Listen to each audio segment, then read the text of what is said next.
In this video, I am going to share with you what I honestly, sincerely, truly believe is the single most powerful tool in my toolbox. It's the first thing that I learned how to do in my journey. It was one of the most pivotal cornerstones that became a big part of my identity and my purpose. And I can sincerely say it is the thing that has created the most happiness, the most success, and the most authenticity in my life. Buckle up, stay tuned, get a pad and a pencil, and here we go. Welcome, I'm the real Charles Brown, and today I'm gonna teach you my values exercise. Oh no, not another values exercise, but please stick with me because I know there's a bunch out there. In fact, you could probably just Google this or run over to chat right now and say, what are my values? And you'll get a description and then you'll get some tips on how to go about defining those for yourself. But I am professionally a lifelong test taker, and personally, I was a lifelong people pleaser. And the reason I share that with you is because when I first did this values exercise, or ones like it, years ago, I knew the right answer. So I chose values for myself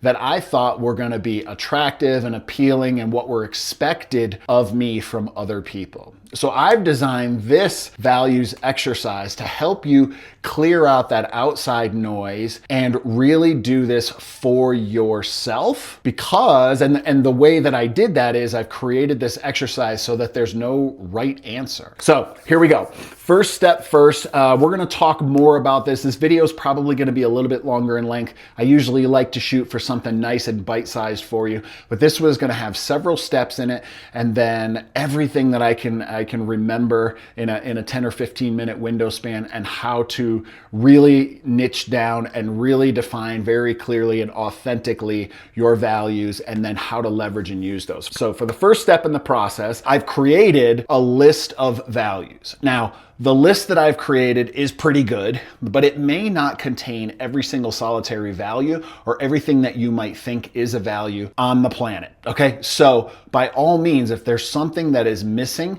something that instinctively comes to you and you don't see it on my list, write it in. Write it in, absolutely write it in for yourself. What I've tried to do is give a really comprehensive list of, I think there's 85 or 88, something like that, values, and I've just listed them alphabetically. So your first step is this. Take a look at that list or a list like it, and I want you to go through that list fairly quickly. I don't want you to think about this too much. And what I want you to do is I want you to go through and I want you to underline, which means you need a physical copy or you need to write it down on a pad somewhere, every value that resonates with you. Well, what does resonate mean? Resonate means that, hey, you know what? Yes, that's a good value. You'll recognize things that aren't values to you by saying, well, I don't even know what that word means. I'm not sure how I would apply it. Don't think about it. Don't rationalize it. Don't try to justify it. Don't try to come up with excuses for how or why you need to put it on your list. If it doesn't immediately register with you and resonate with you, skip over it, okay? So go through this list or go through a list like it, and I want you to just not think too much, and I want you to write down every value that resonates with you. And then come back and we're gonna talk about the second step. And it's very important that you do these in the order that I am providing for you. So go ahead and do that. Okay, now that you have what I hope is a pretty big list of values, hopefully you didn't go through a big list of 88 values and end up with 2 or 3. Hopefully you have a lot of values that resonate with you. Okay, that's the first filter, is basically what we've done with that list, is everything that just kind of triggers you, right? So now I want you to go through that list, and this gets a little bit tougher, just a little bit tougher. And I'd like you to see if you can prioritize your top 10. Of all those values that you've identified, I want you to go through there and I want you to pick the top 10 that really resonate with you. How I did this for myself was I went back through the list again, and I made a check mark next to the top 10. And the first time I went through, I came up with like 13. So, okay, now I had to be a little bit more selective, and I went through it again and I narrowed it down and I got my top 10, and that'll be the completion of step 2. So go ahead and do that for yourself and then come back and we'll talk about the next step. Okay, so the third step is, this is the one. This is the step that really gets those top values for yourself. And it's not just a function of, okay, pick the top ones, which effectively is what you're going to do. But I want you to get something right in your mind before you do that. You are not choosing values. You're not ignoring or dismissing any of the previous values, even from the first step where hopefully you came up with, dozens of values. You're not dismissing any of those values. They're still important to you. They're still your values, but I really want you to work through that list one more time, and I want you to pick your top 3 to 5 non-negotiable values. What does non-negotiable mean? Non-negotiable means I don't care if it's, a really close family member, someone you're in love with, your boss, for a job that you really, really need. If any of those people violate that value or don't share that value with you, it's gonna bother you. Your non-negotiable values are the values that you absolutely never, ever compromise on. Be very careful about being honest with yourself. We're going to talk about some revisions to this list after we get this first round completed, and I'm going to share some of those tips with you later. But right now, really be honest with yourself. One of the powerful things about this exercise that I share with my clients is this. I always present the disclaimer that says, at no time are you going to be required to share this list with anyone. So any hesitation that you might have, and I'll give a common example. Hopefully I'm not framing anyone or I'm not making anyone uncomfortable, but wealth is kind of a tricky one. Some people have a bit of a visceral response to wealth and they say, oh, no. I can't select that as a value because that makes me greedy or something else, right? We've got stuff.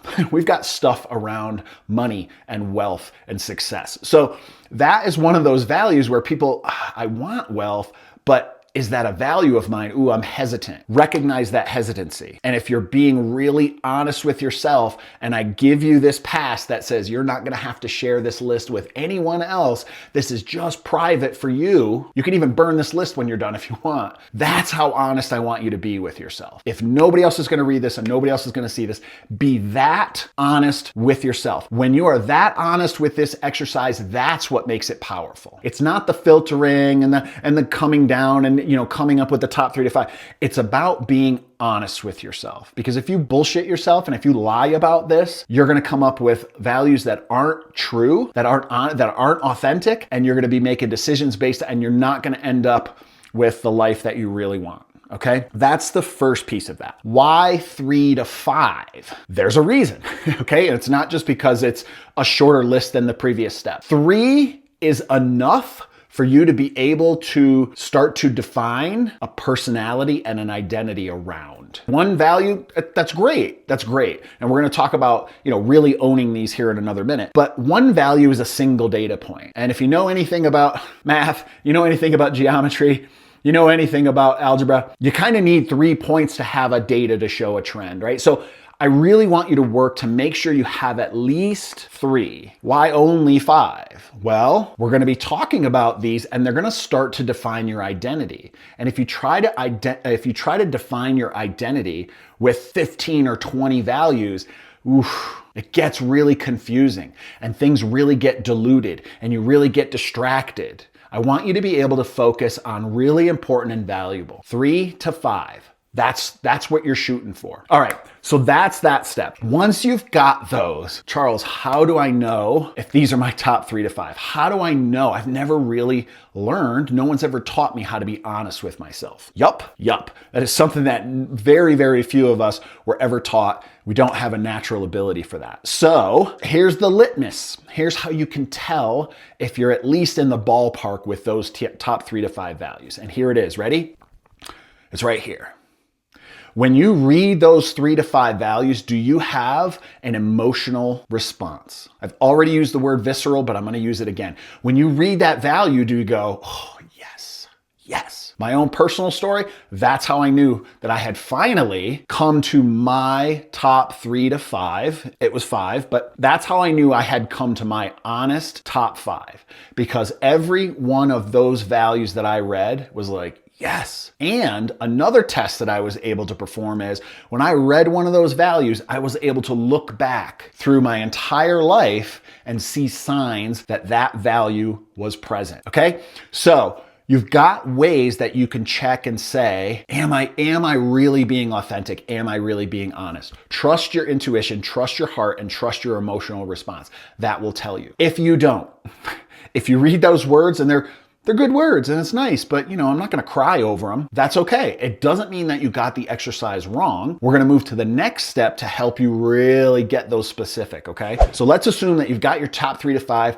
You're really excited about them. They really feel authentic to you and you're like, oh my gosh, yes, these values are amazing. I think they're the best that I can find. That's great. Now we're going to move on to the next step. And the next step is this. Early on when I created this exercise, I provided those words and I made a horrible, horrible mistake. And the mistake was I provided definitions with those words. And definitions and words and semantics are very, very important in a personal development journey because it's specificity that really matters. And it's that really personalization that makes all the difference when you're doing this type of work and doing these types of exercises.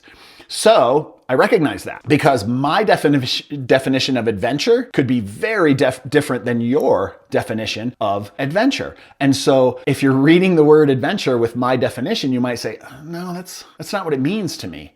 So I took those out. That's why you just have a list of words. But now you get to define this for yourself. So you have your top 3 to 5. Move to a nice clean sheet of paper. Write down what that value, what that word means to you. How does it show up in your life? How do you know when you're fulfilling it? What things do you think provide that? I already gave an example of wealth, and again, it's a prickly word, but you and I have very different definitions of what wealth is. Everybody has their own number for what makes them feel wealthy, that type of things. Be as specific as possible. The other thing I will tell you in this step is write in pencil. Just kind of a little bit of a joke, but the truth is, if you continue with this work and you really commit to do this type of stuff, you're going to want to go back and you're going to want to revise these definitions over and over and over as you learn more and more about yourself. But for right now, do your very best to define what that word means to you. Try to think of examples of the way it showed up in your childhood, in your personal life, in your professional life, wherever it is. Get that defined for yourself. Those are the most important steps, okay?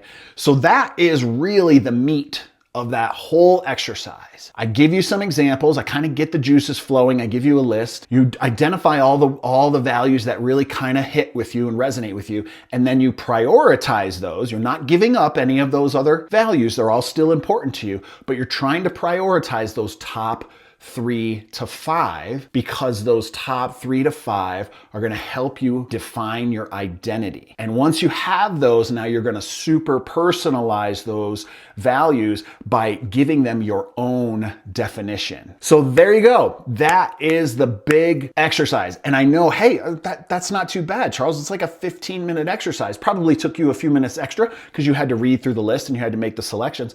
But nonetheless, I promise you, if you do this exercise for yourself in the way that I described it, and hopefully you went through this while I was talking and you didn't just watch the whole video and now you're going to go back and redo the exercise. Because if you know the ending, you're going to cheat. You're going to want to just pick 3 to 5 and be done with it. But don't do that to yourself. Give yourself the opportunity to go through and identify this huge list and this big, beautiful list of all the things that matter to you, and then work to prioritize for yourself. And the kind of another little part that I'll leave you with, another closing thought, is the definitions aren't the only thing that's written in pencil. For a lot of my clients, we start the work, we start with 3 to 5. Yup, these seem good.